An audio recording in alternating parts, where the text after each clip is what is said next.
Assalamualaikum warahmatullahi wabarakatuh. Waalaikumsalam warahmatullahi wabarakatuh. Alhamdulillah wassalatu wassalamu ala sayyidina Rasulillah sayyidina wa maulana Muhammad ibn Abdullah wa ala alihi wa sahbihi wa mawalah. La haula wa la quwwata illa billah, amma ba'du. Bapak-bapak, ibu-ibu, saudara-saudara kaum muslimin rahimakumullah. Sudah menjadi keyakinan dalam kehidupan kita bahwa segala yang ada permulaannya tentu akan ada penghabisannya. Setiap yang punya awal mesti akan punya akhir. Tidak ada keabadian dalam kehidupan dunia ini. Semuanya datang dan pergi silih berganti, berubah oleh pergeseran masa dan pertukaran waktu. Demikianlah kalau kita mau merenungi kehidupan dari alam di sekitar kita. Sejak dari kehidupan tumbuh-tumbuhan, binatang, sampai kepada kehidupan kita, makhluk bernama manusia. Lihatlah kita manusia misalnya. Dimulai sejak kita terlahir ke alam ini, keluar dari alam rahim ibu, menjadi bayi yang merah tidak berdaya, untuk kemudian berangsur meningkat menjadi anak-anak.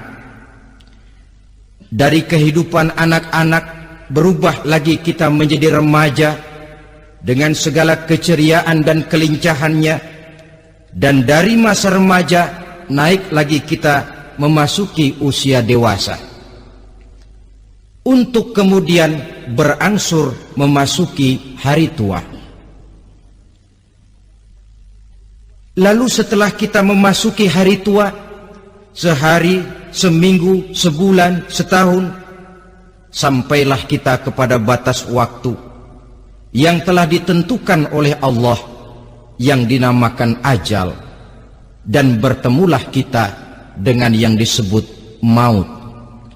Ini merupakan kepastian dalam kehidupan. Kalau saja kita mau merenung perubahan-perubahan yang terjadi pada diri kita, seharusnya membuat kita insaf dan sadar. Dikala remaja kita begitu lincah, punya rambut yang hitam ikal berderai, punya lesung di pipit, punya senyum yang indah menawan setiap orang yang melihat, punya kulit yang kencang dan bersih. Manakala kita memasuki hari tua, perubahan frontal pun terjadi. Kulit mulai jadi keriput, rambut yang tadinya hitam ikal berderai mulai memutih, nikmat berkurang. Gigi yang tadinya utuh dan sanggup mengunyah apa saja, satu demi satu permisi meninggalkan kita. Sangat boleh jadi dikala remaja kita senyum semua orang terpikat, dikala hari tua dengan kulit yang keriput dan gigi yang tidak ada lagi, manakala kita senyum mungkin orang bakal lari dari sekitar kita. Kemana keindahan yang tadinya begitu menawan? Kemana senyum lesung pipit yang tadinya menarik perhatian orang? Pergi meninggalkan kita, berubah oleh pergeseran masa dan pertukaran waktu. Nah, bila maut datang menjemput kita, selesailah kehidupan sampai di situ? Ternyata belum. Kalau lahir merupakan perpindahan hidup dari alam rahim ke alam dunia, maka mati hakikatnya merupakan perpindahan hidup dari alam dunia ini ke alam kehidupan yang berikutnya, yang dinamakan dengan alam barzah. Andai kata hidup cuma sekali, secara moral kita sanggup berkata, alangkah tidak adilnya Tuhan. Kenapa? Dalam kehidupan ini kan aneka ragam terjadi. Ada orang yang zolim, ada orang yang dizolimi. Ada orang yang membunuh, ada orang yang terbunuh. Ada orang yang kaya, ada orang yang miskin.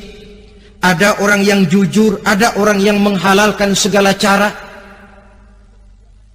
sehingga banyak ketidakadilan yang terlepas daripada pengadilan dunia.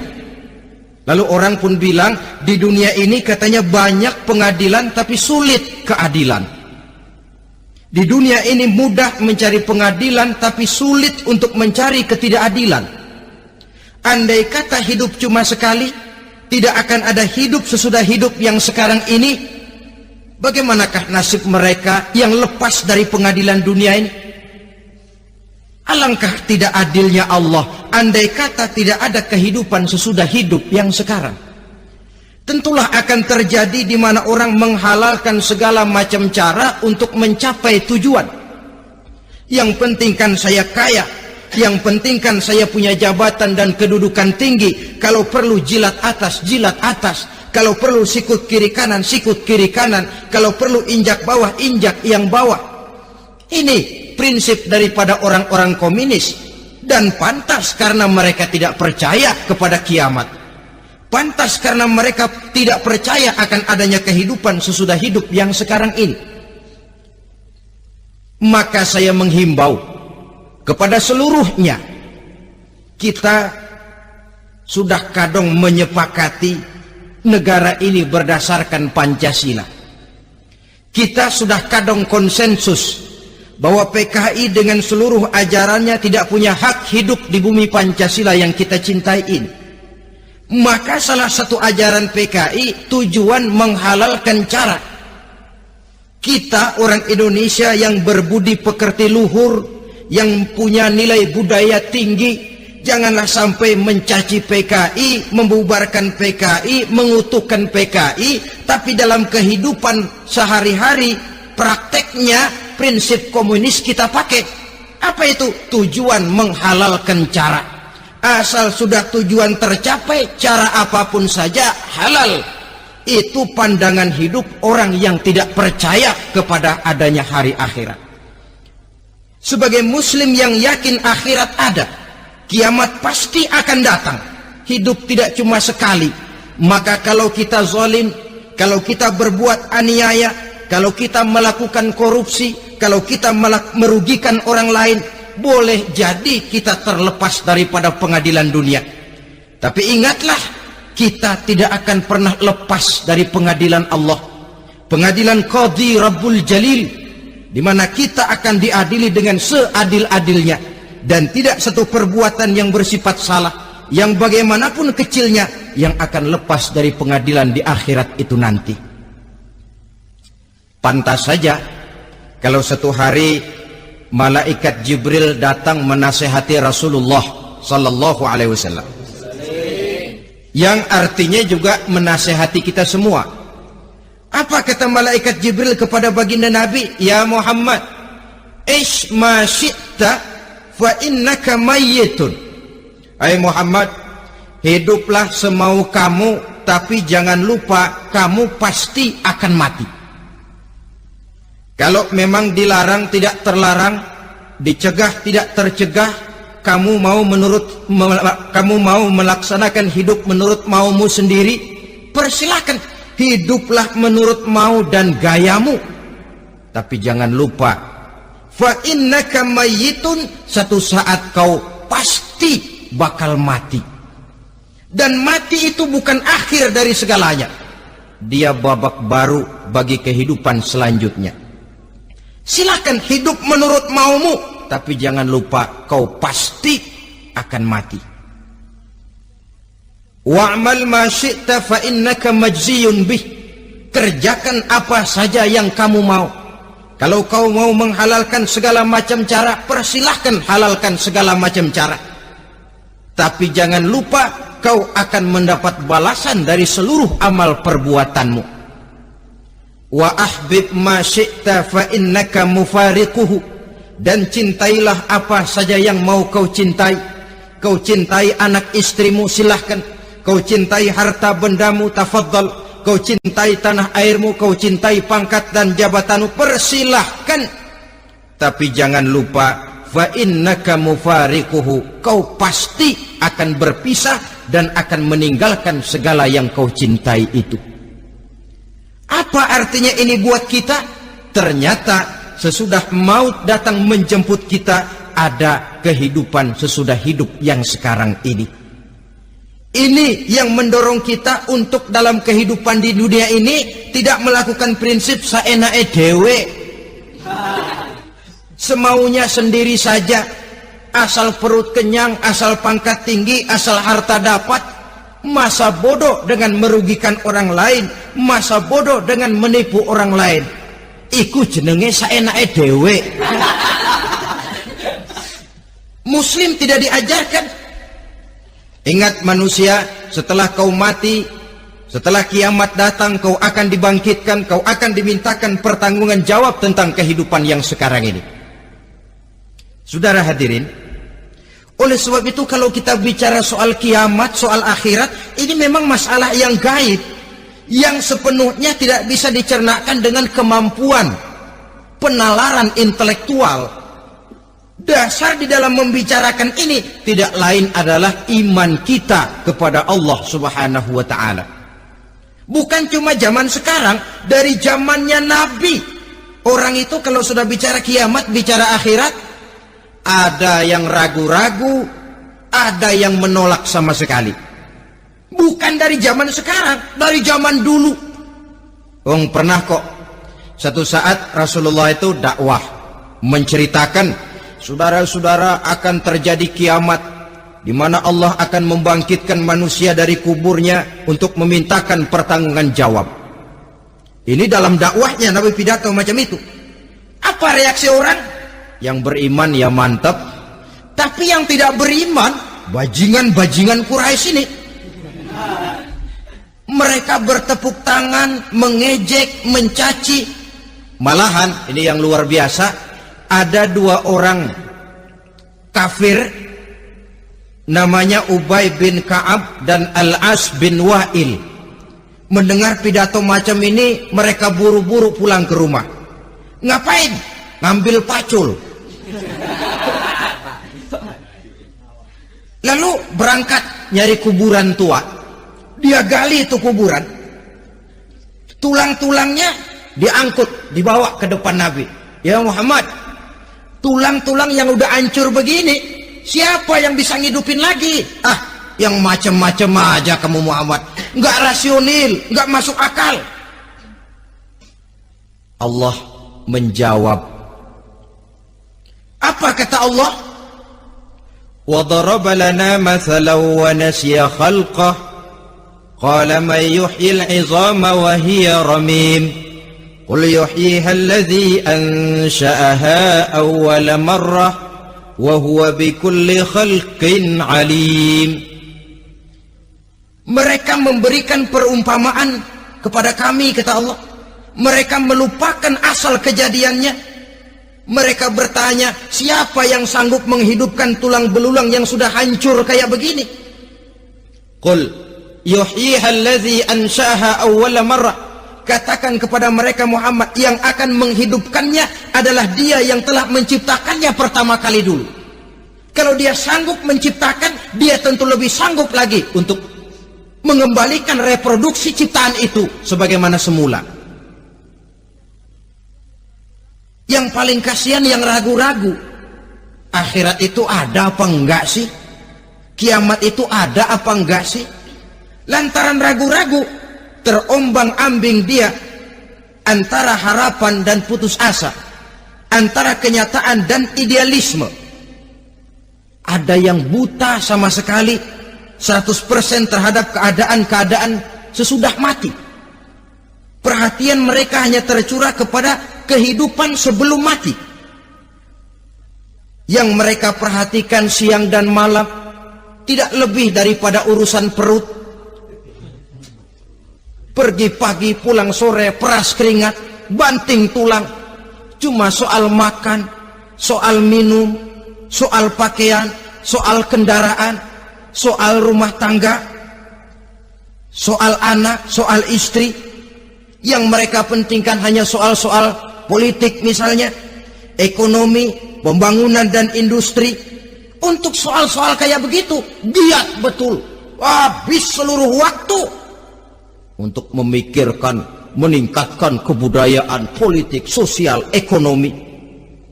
Kadang-kadang kurang tidur, kurang istirahat, berkeliaran ke sana kemari ke tempat yang jauh-jauh, sampai kadang-kadang terkena stres, penyakit darah tinggi, ginjal, lever, untuk memikirkan hal-hal yang semata-mata karena dunia saja. Lantas boleh jadi mereka mendapatkan kekayaan yang berlimpah ruah, mendapatkan kedudukan yang tinggi, nama yang semerbak, dikenal orang di barat dan di timur, di utara dan di selatan. Tetapi alangkah kecewanya mereka jikalau datang ajal menjemput nyawa, mati mereka, meninggalkan harta yang banyak, nama yang masyhur, mereka disebut dengan jasa-jasanya. Radio memberitakan, TV menyiarkan, koran-koran memuat, bahkan nama mereka kadang-kadang dikenang 2-3 tahun setelah wafatnya. Tetapi dalam pada itu roh mereka merintih, mengeluh, menderita, karena dilemparkan oleh Allah ke tempat-tempat yang kotor, penyesalan yang sudah tidak akan ada gunanya lagi. Saudara-saudara kaum muslimin rahimakumullah, oleh karena itu kehidupan akhirat bukanlah dongeng dan takhayul, bukan khurafat dan khayalan. Kehidupan akhirat, hari kiamat adalah kebenaran dan kepastian. Dalam surah Al-Hajj ayat ke-7, Allah Subhanahu wa taala menyatakan, wa anna as-sa'ata atiyatun la raiba fiha wa anna Allah yab'atsu man fil qubur, dan bahwasanya kiamat itu sesungguhnya adalah sesuatu yang pasti dan tidak ada keraguan-raguan lagi di dalamnya, dan bahwasanya Allah sungguh-sungguh akan membangkitkan manusia dari kuburnya masing-masing. Nah, kalau kita sudah yakin kiamat sesuatu yang pasti adanya, akhirat sesuatu yang pasti adanya, dari mana pembicaraan tentang kiamat ini kita mulai? Tentu dari diri kita. Marilah kita mencoba melihat proses perjalanan hidup ini sampai kita memasuki kiamat. Hadirin, tidak ada makhluk secantik manusia. Tidak percaya? Pernah ke Ragunan? Nah, saudara masuk ke kebun binatang, segala macam makhluk ada di situ, ratusan macam jenis binatang. Bandingkan dengan saudara, kira-kira cakep mana?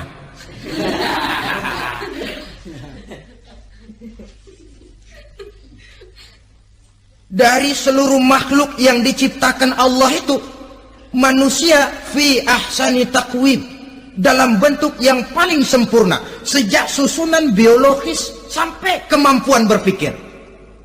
Biologis kita ya Allah, diciptakan kita begini rupa, diberikan 2 kaki untuk berjalan, 2 tangan untuk bekerja, diberikan 2 mata, dua-duanya di depan. Pernah saudara mikir kalau mata kita yang satu di depan, yang satu di belakang? Ah, rasanya nggak laku kacamata itu.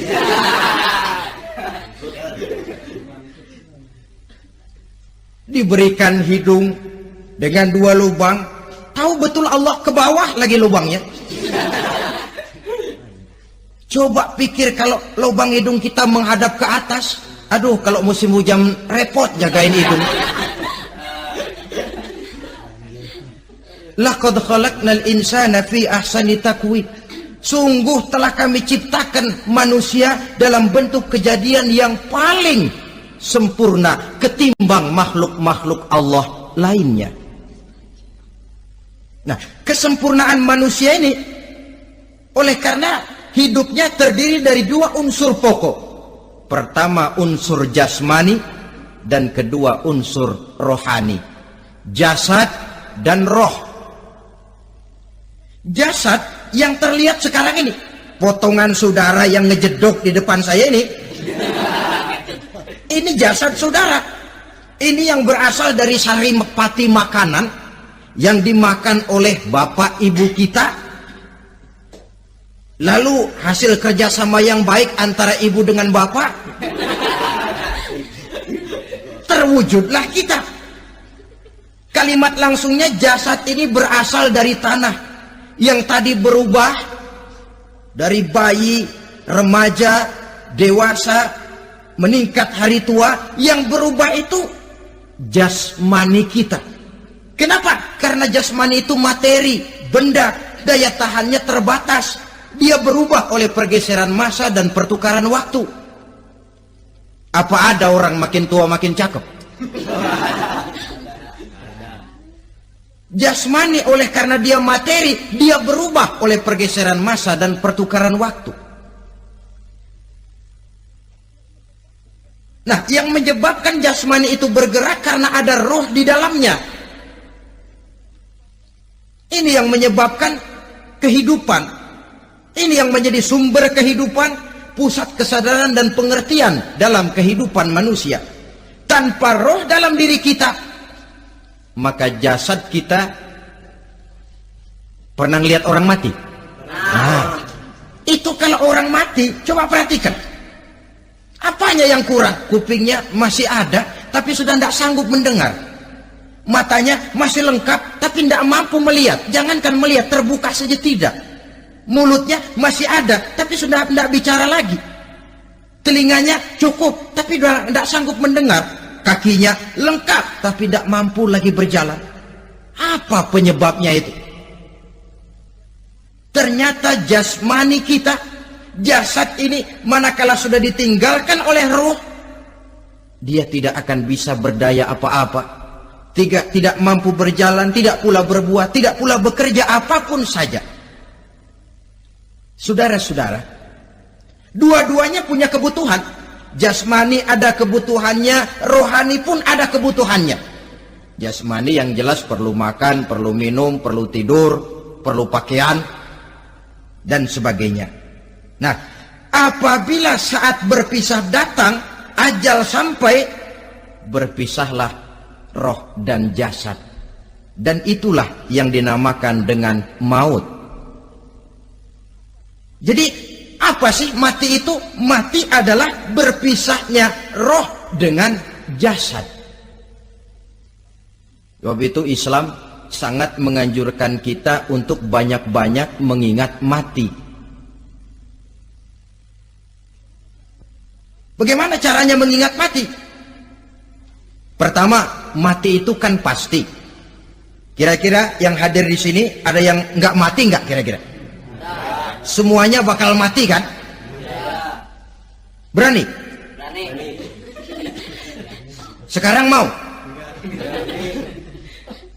Saudara, sebenarnya kalau kita merenung lebih jauh, orang itu tidak perlu takut mati. Walaupun tidak boleh terlalu berani menghadapi mati. Karena bagaimanapun takutnya kita kepada mati, toh dia pasti datang. Bagaimanapun beraninya kita mati, kalau belum ajal, ya tidak mati juga. Jadi muslim itu kan harus berani menghadapi hidup dan tidak takut menghadapi mati. Mati adalah sesuatu yang pasti. Muslim dianjurkan banyak-banyak mengingat mati dalam kehidupan. Caranya bagaimana? Pertama, berziarah nengokin teman yang sakit. Ya? Suka nengokin teman yang sakit enggak? Oh, itu pahalanya kata Nabi. Menengok orang yang sedang sakit lebih afdol daripada sholat sunnah 1000 rakaat. Apa pernah saudara sembahyang sunnah sampai 1000 rakaat? Nengokin orang sakit pahalanya lebih afdol daripada itu. Kenapa menengoki orang sakit mengingatkan kita kepada mati? Iya ya, ini teman saya yang kemarin seger banget, bercanda sama saya, ketawa sama-sama, sekarang terbaring tidak berdaya, hilang kemampuannya, hilang keceriaannya, sakit. Iya kalau sembuh, kalau ajal, iya sekarang giliran dia, kalau jatuh ke saya. lalu menghibur teman dengan kata-kata yang enak yang akan mendatangkan sugesti supaya dia cepat sembuh. Jangan nengokin orang sakit jujur, sakit apa lu? Perut. Emang teman gua kemarin sakit begini mati ya? Wah, itu orang bisa jadi shock lantaran etika kita tidak akan sampai ke sana. Menjenguk orang sakit akan mengingatkan kita kepada mati. Apalagi ziarah kubur. Ada yang orang tuanya sudah meninggal? Nah, kalau ada, ya tidak bisa tiap hari, sekurang-kurangnya seminggu sekali, Jumat pagi misalnya, ziarah kita ke kubur. Sehingga kalau kita masuk kubur kan ada etikanya. Assalamualaikum ya ahlal kubur wa inna insyaallahu bikum lahikun. Hai penduduk kubur, keselamatan bagi kamu dan kami yang masih hidup sekarang ini insya Allah pasti bakal nyusul kamu. Iya, yang kemarin gagah benar sekarang terbaring tanpa daya. Ini unggukan kuburannya. Yang kemarin ada sekarang sudah tidak ada. Kemana dia? Kami satu saat pasti akan begini. Ingat mati. Lalu apalagi yang bisa membuat kita ingat kepada mati? Mengawal jenazah. Bukankah sangat dianjurkan oleh agama? Bahkan kalau bisa sejak mengurusnya, memandikannya, mengkafankannya, menyolatkannya untuk kemudian mengantarnya ke kubur. Hari ini saya antar dia ke kubur, besok boleh jadi saya yang diantar orang. Hari ini saya solatkan dia, besok boleh jadi saya yang disolatkan orang.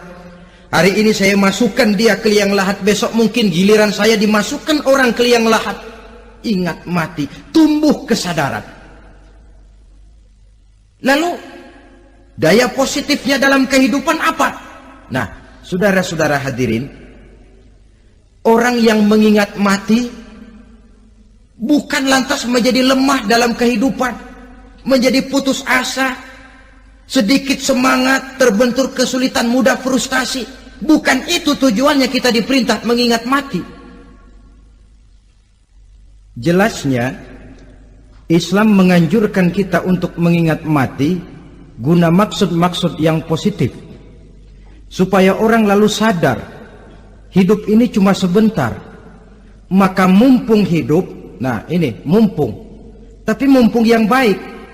Mumpung hidup, maka hidup yang singkat ini harus saya pergunakan dengan sebaik-baiknya, melakukan kebajikan yang sebanyak-banyaknya, menjauhkan rasa malas, menunggu keajaiban yang datang dari langit, berleha-leha, bermain-main, sementara maut kalau dia datang tidak pernah main-main.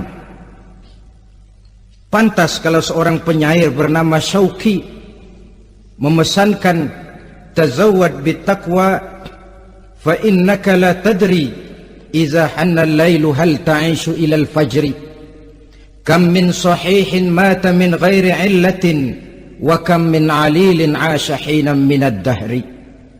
Persiapkan dirimu dengan takwa, sebab kamu tidak tahu apabila malam datang kamu masih bisa hidup apa enggak besok pagi.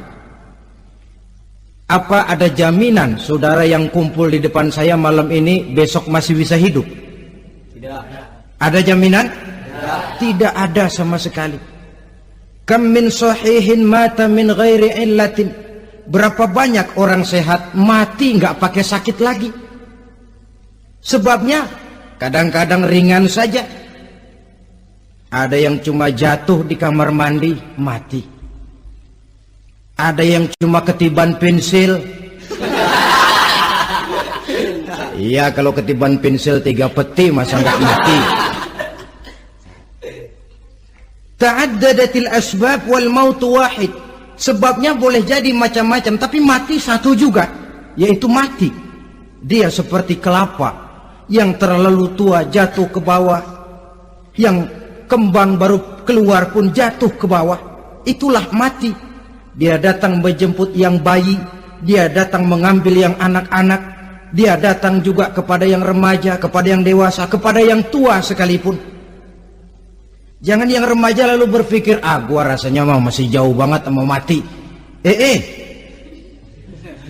Ini sesuatu yang pasti yang kita tidak pernah diberitahu kapannya. Kalau dikasih tahu kapannya kan kita bisa, umpama malaikat maut datang ke rumah saya, saudara Zainuddin kau mati 80 tahun lagi. Wah, saya kan berhitung, masih lama, poya-poya aja dulu Tapi ini tidak pernah diberitahu kepada kita. Lantaran tidak diberitahu itulah kita perlu bersiap-siap dengan selalu mengingat-ingat mati yang mendorong kita untuk berbuat positif.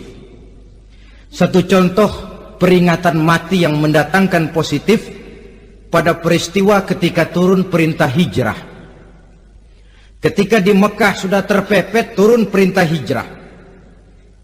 Ini sahabat yang berangkat hijrah, jangan dikira semua bulat hati.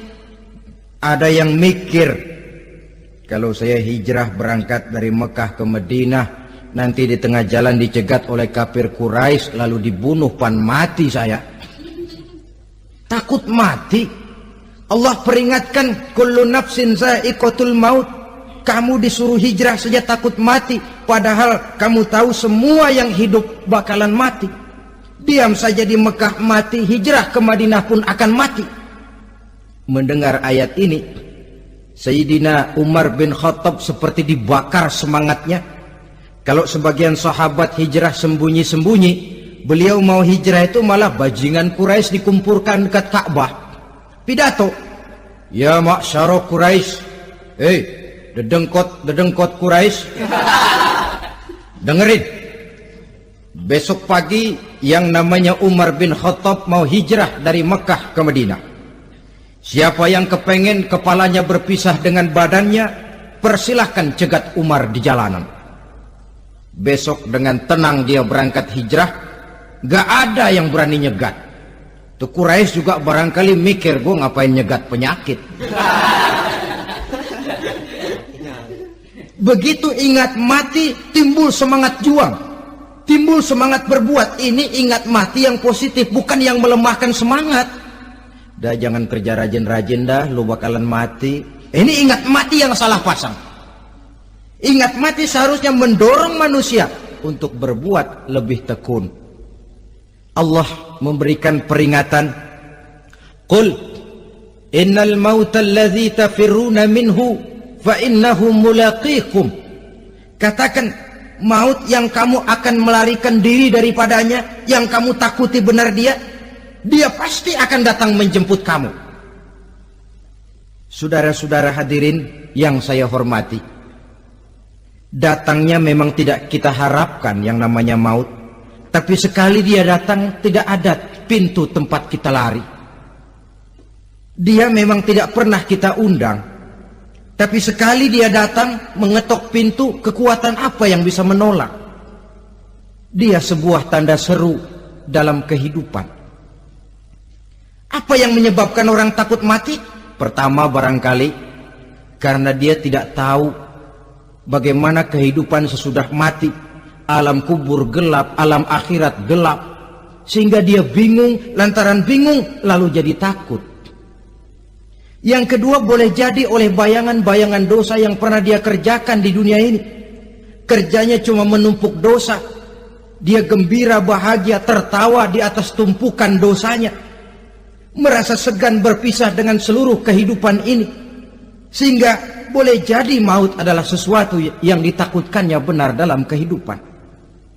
Tapi bagaimanapun takutnya, tidak ada tempat lari dari dia. Dalam ayat lain Allah jelaskan, aynama takunu yudrikumul mautu walau kuntum fi burujim musayyadah.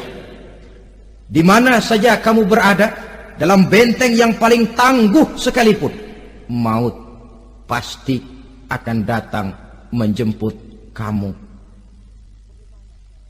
Nah, bagaimana caranya maut datang menjemput kita? Bila datang dia, sang malaikat pencabut nyawa, malaikat Israel namanya, hendak mengambil roh kita. Dalam suasana macam begitu, di akhir kehidupan dunia, dalam berhadapan dengan sakaratul maut, terbagilah manusia dalam dua bagian besar. Pertama, yang menghadapi sakaratul maut itu dengan husnul khatimah, baik di akhirnya, sehingga pada saat ruhnya berpisah dengan jasadnya, kelihatan dia seperti senyum, mukanya cerah. Bahkan sebelum itu boleh jadi dia sempat meninggalkan pesan-pesan yang baik. Ada yang sempat azan, ada yang sempat baca Quran. Pernah kan nemui orang yang mau mati seperti itu? Yang sempat azan, yang sempat baca Quran, yang sempat meninggalkan wasiat-wasiat yang baik. Sebab apa? Malaikat maut datang menjemput mereka juga dengan baik-baik. Dicabut ruhnya perlahan-lahan, tapi sungguh pun perlahan-lahan. Pedihnya, sakitnya tetap tiada tara. Rasulullah Sallallahu Alaihi Wasallam, dikala beliau hendak berhadapan dengan sakaratul maut, diceritakan mencelupkan tangannya ke dalam gelas berisi air, lalu mengusapkannya ke muka beliau seraya berdoa, "Ya Allah, mudahkan saya dalam menghadapi sekarat ini." Beliau juga yang mengatakan bahwa sakitnya sakaratul maut sama dengan 300 kali bacokan pedang. Sehingga kita diajarkan doa, di antara doa selamat itu kan ada Allahumma hawwin alaina fi sakaratil, ya Allah, mudahkan saya di dalam menghadapi sakaratul maut itu. Ketika ruh ini keluar dari jasad, mata masih mengikuti ruh itu. Sehingga kadang-kadang ada yang matanya terbelalak dan tidak sempat ditutup, terbuka terus, mengikuti ruh itu keluar dari jasadnya. Adapun golongan kedua, manusia yang ketika berhadapan dengan sakaratul maut mendapatkan su'ul khatimah, jelek di penghabisannya. Sekaratnya sudah setengah mati, lalu jelek juga di akhirnya, mati dalam keadaan yang tidak baik, tidak terpuji. Ada yang lagi megang kartu, mati. Ada yang lagi di tempat ngadu ayam, mati. Ada yang lagi di tempat pelacuran, mati.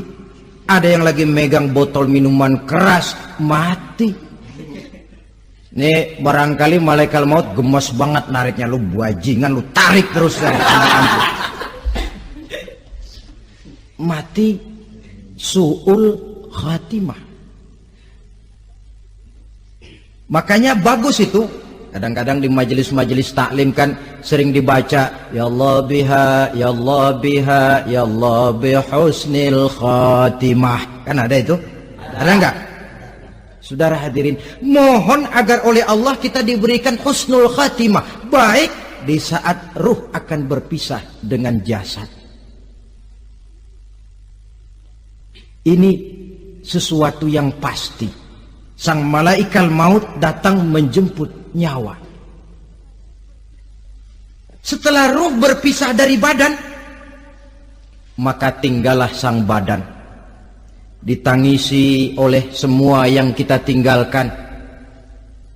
Sehingga kepada putrinya Fatimah, ketika malaikat maut datang hendak menjemput baginda Nabi, beliau berkata kepada anaknya, Fatimah, kamu tahu siapa yang datang? Saya tidak tahu, Bapak. Yang datang hadimul lazat, itu dia yang menghancurkan seluruh kesenangan dunia. Wa qati'u syahwat, yang memisahkan kita dengan seluruh yang kita cintai. Dia malaikat maut, Pak. Manakala jasad sudah ditinggalkan oleh ruh, itulah yang dikerubungi orang. Anak menangis, istri menangis, orang tua bersedih, teman-teman merasa kehilangan, menangisi jasad. Diuruslah jasad kita, dimandikan sebagaimana mestinya, dikafankan dengan kain putih 3 lembar, itu yang hendak kita bawa kembali ke tempat asal kita.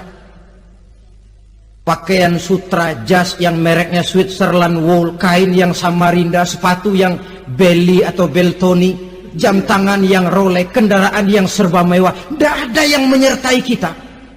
Kain putih 3 lembar itu saja lagi. Demi setelah dikafankan, dibujurkan kita menghadap ke arah kiblat, orang banyak pun datang menyolatkan kita dengan 4 takbir, diiringi dengan doa.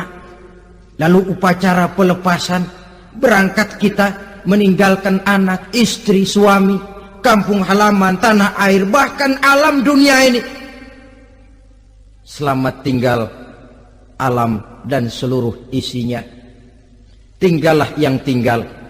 Saya akan kembali ke tempat asal dari mana saya datang, untuk kembali mempertanggungjawabkan seluruh perbuatan saya dalam kehidupan ini. Manakala upacara pelepasan selesailah sudah, dimasukkan kita ke keranda jenazah, digotong orang, bismillah wa ala millati rasulillah, dibawa ke tempat peristirahatan terakhir katanya. Padahal dulu kalau mau kita istirahat, ke villa lah kita, ke Bali lah kita, ke Hong Kong lah kita, ke tempat-tempat tamasya yang indah. Oh, rupanya akan sampai juga perjalanan menuju tempat peristirahatan terakhir, yang luasnya tidak akan lebih dari 2 kali 1 meter. Diusung orang kita, diantarkan orang banyak.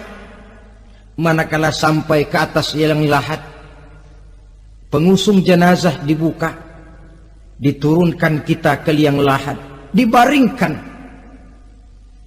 Gumpalan tanah akan jadi bantal kita.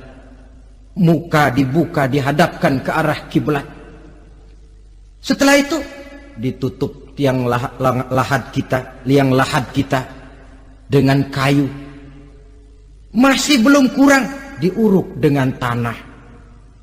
Yang menguruk orang-orang yang tadinya mencintai kita, menyayangi kita. Tapi ketika jasad sudah ditinggalkan ruh, habis rupanya cintanya. Coba jasad kalau sudah ditinggalkan ruh, 3 hari aja di rumah, serem. Ya mayit, siapa yang betah nemenin mayit? Lalu bila upacara pemakaman selesai, maka berusahalah semuanya. Para pengantar akan kembali ke rumahnya masing-masing. Maka masuk kita ke alam kehidupan, yaitu yang disebut alam barzah atau alam kubur. Apa selesai hidup sampai di situ? Tidak. Hanya beberapa langkah setelah yang mengantar kita pulang. Diriwayatkan dalam hadis Bukhari dan Muslim, bila seseorang sudah diletakkan di kuburnya, lalu yang mengantar kembali pulang, maka roh si mayit akan dapat mendengar bunyi terompah orang yang pulang itu. Bunyi terompahnya terdengar. Datang 2 malaikat menanyakan dia dengan pertanyaan-pertanyaan yang kalau bisa dijawab dengan betul, 2 malaikat yang bernama Munkar Nakir akan bilang, jawabanmu betul, tenanglah kau di sini, naumatal arus, tidurlah kau di sini seperti tidurnya pengantin.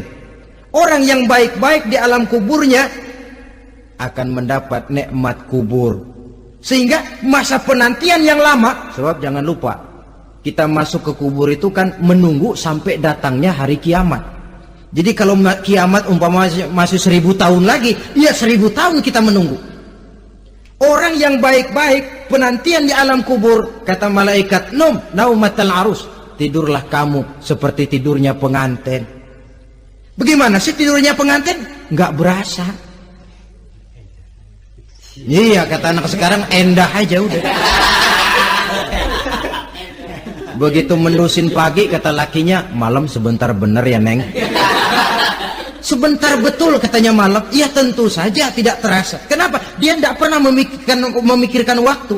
Terbawa oleh kenikmatan dan kelezatan yang dirasakannya dalam kehidupan. Tapi orang kafir, orang yang dosanya bertumpuk, tidak sanggup menjawab pertanyaan dua orang malaikat, maka dia akan mendapat azab di alam kuburnya terus menerus siang dan malam sampai datangnya hari kiamat. Ibarat maling ayam ketangkep, belum masuk pengadilan udah digebugin duluan. Kan begitu kan? Ada maling ayam nggak di sini? Nah, itu yang nyaut tadi pengalaman itu. Di sidang belum divonis, belum digebugin babak belur. Saudara hadirin, maka alam kubur bisa merupakan raudhatun min riyadil jannah, taman di antara taman-taman surga, pun juga bisa merupakan hufratun min hufarin niran, menjadi liang daripada neraka. Ada lagi riwayat yang dari Imam Muslim yang diperoleh dari Zaid bin Sabit. Zaid bin Sabit cerita, satu hari kami bersama Rasulullah SAW berada dalam kebun kepunyaan Bani Najjar. Rasulullah sedang duduk di atas keledai. Tiba-tiba entah bagaimana itu keledai terkejut, kaget, berontak, hampir Rasulullah jatuh. Rasulullah kemudian bertanya, rupanya di kebun itu ada kuburan tua, 5 atau 4 kuburan. Rasulullah lalu bertanya, saudara-saudara ada yang tahu nggak ini kuburan siapa? Nggak ada ya Rasulullah. Memang kenapa? Ini penghuni kuburnya lagi disiksa oleh Allah. Andai kata boleh saya mohon kepada Allah supaya kamu dengar seperti yang saya dengar, andai kata saja kamu kuat mendengarnya, saya pasti akan berdoa. Tapi sayang, saya yakin kamu pasti tidak akan kuat mendengar mereka mendapat azab di kuburnya. Hadis sahih riwayat Imam Muslim dari Zaid bin Sabit. Kehidupan di alam barzah. Pak, iya kalau yang matinya dikuburin. Lah kalau yang matinya dia ceburin ke laut, dibakar, di medan perang hilang gak ketahuan kemana jenazahnya. Saudara, hilang kek, dikubur kek, di dalam lautan direndam kek, itu kan cuma logika kita. Menurut Allah tidak ada perbedaan orang mati dikubur di dasar lautan atau dibakar sampai jadi abu atau gugur di medan perang tidak ketemu jenazahnya. Entah mereka tetap masuk ke alam barzah namanya. Jasad boleh hancur, tapi roh sebagai sumber kehidupan, pusat kesadaran dan pengertian, dia tetap ada, mengalami kebahagiaan dan kegembiraan atau mengalami kepedihan dan penderitaan, bergantung kepada amalan yang kita lakukan dalam kehidupan di dunia ini. Maka dalam Yasin tadi kan jelas, qul yuhyiha alladzi ansha'aha awwala marrah, yang menghidupkan mereka yang dikubur di dasar lautan, mereka yang dibakar sampai jadi abu, yang akan menghidupkan ialah Allah yang menciptakan mereka dulu pertama kalinya. Jadi kalau sudah ada aslinya, ya tentu tidak perlu contoh lagi, akan sangat mudah membuatnya. Orang tua kita, keluarga kita yang sudah berpulang, mereka di alam barzah sekarang ini bisa mendapat nikmat kubur, bisa mendapat azab kubur, bergantung amalan mereka dalam kehidupan di dunia ini. Dalam Musnad Imam Ahmad dan Sahih Abi Hatim malah ada tambahan riwayat, orang yang banyak kebajikannya di dunia, amalannya akan datang menemani dia. Sholatnya dekat kepalanya, puasa sebelah kanan, zakat sebelah kiri, menghibur dia. Malahan dikatakan berbentuk orang yang cantik menemani dia di alam kuburnya. Aneh, dia tanya, man anta lam ara fid dunya ajmal minka. Siapa kamu? Di dunia ini belum pernah saya melihat orang secantik kamu. Dia jawab, ana amaluka soleh. Saya adalah amalmu yang soleh yang kau kerjakan waktu di dunia. Saya sekarang diperintahkan untuk menemani kamu di sini. Alhamdulillah. Sedangkan amalnya yang jahat akan datang dalam bentuk yang menyeramkan menemani dia di sana. Bayangin deh, di kuburan ditemenin yang serem-serem. Sama juga di dunia. Di dunia, kalau kita di tempat gelap ditemenin orang cakep, enak nggak? Wah, pengalaman. Tapi coba bayangin, sudah tempatnya gelap, yang nemenin jelek nggak ketulungan, gerah kita. Nah, saudara hadirin yang saya hormati, lalu bagaimana tempat arwah-arwah yang sudah kembali menghadap Allah yang disebut mustaqarrul arwah itu? Macam-macam tingkatannya sesuai dengan profesi dan amalannya waktu di dunia. Ada roh-roh itu yang setelah pisah dengan jasad, artinya mati, ditempatkan di tempat yang disebut a'la iliyin, tempat yang tertinggi. Siapa ini? Arwahnya para nabi dan para rasul. Ini fi a'la iliyin, di tempat yang tertinggi. Arwahnya para nabi, arwahnya para rasul. Dan karena kita bukan nabi, bukan rasul, ya jangan mimpi dapat tempat fi a'la iliyin, kecuali kalau Allah menghendaki, itu hak prerogatif Allah. Tapi kan tidak adil kalau Allah melakukan itu. Ini kelompok roh-roh yang masuk golongan VIP. Wah, the first class. Para nabi, para rasul. Lalu ada pula roh-roh itu yang setelah pisah dengan jasadnya diumpamakan seperti burung-burung hijau yang berterbangan di perkebun-kebunan surga. Roh siapa mereka ini? Rohnya para syuhada, orang-orang yang mati syahid gugur membela agama. Nah, ini bedanya orang mati syahid dengan pahlawan, ya. Apa bedanya syuhada dengan pahlawan? Kalau syuhada, orang yang gugur membela agama, niatnya karena Allah, mati syahid. Kalau pahlawan, orang yang gugur membela negara, orang yang dianggap berjasa kepada pemerintah. Klimaksnya, kalau orang mati syahid jelas surga, tapi pahlawan belum tentu surga. Kenapa? Bergantung kepada negara macam apa yang dibelanya dan pemerintah model mana yang dibelanya. Di negara-negara komunis misalnya, banyak nggak pahlawan? Banyak. Dengan sekian tanda jasa yang mati di medan perang dan sebagainya. Kira-kira pahlawan komunis masuk surga nggak? Enggak. Ya, kalau pahlawan komunis masuk surga, kita nggak kebagian kapling di surga barangkali. Inilah bedanya pahlawan dengan orang mati syahid.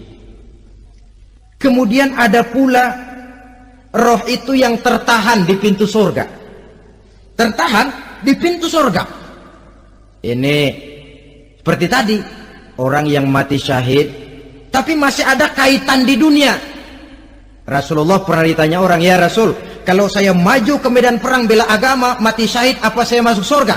Iya, masuk surga. Kecuali kata Nabi, kalau masih punya utang. Nah, tertahan di pintu surga.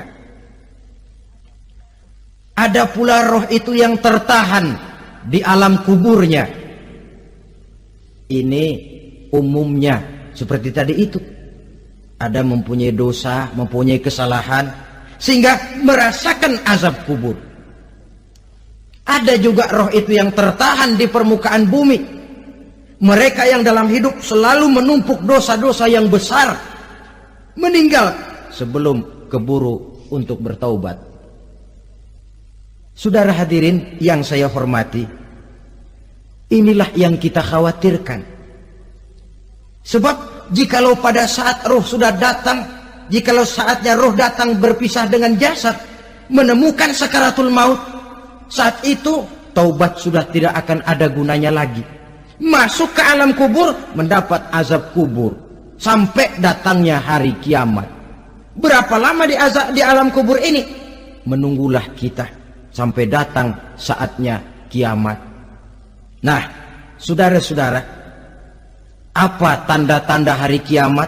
Kapan dia akan datang? Bagaimana hal ihwal manusia pada saat terjadi kiamat? Bagaimana alam ini? Bagaimana perhitungan di padang mahsyar? Insya Allah akan saya ungkapkan pada bagian kedua dari ceramah ini. Insya Allah kita akan lanjutkan pembicaraan ini sampai kepada terminal paling akhir, surga dan neraka. Inilah saja pertemuan kita pada kesempatan kali ini. Terima kasih banyak atas segala perhatian. Mohon maaf atas segala kekurangan. Wabillahi taufiq wal hidayah. Wassalamualaikum warahmatullahi wabarakatuh. Waalaikumsalam warahmatullahi wabarakatuh.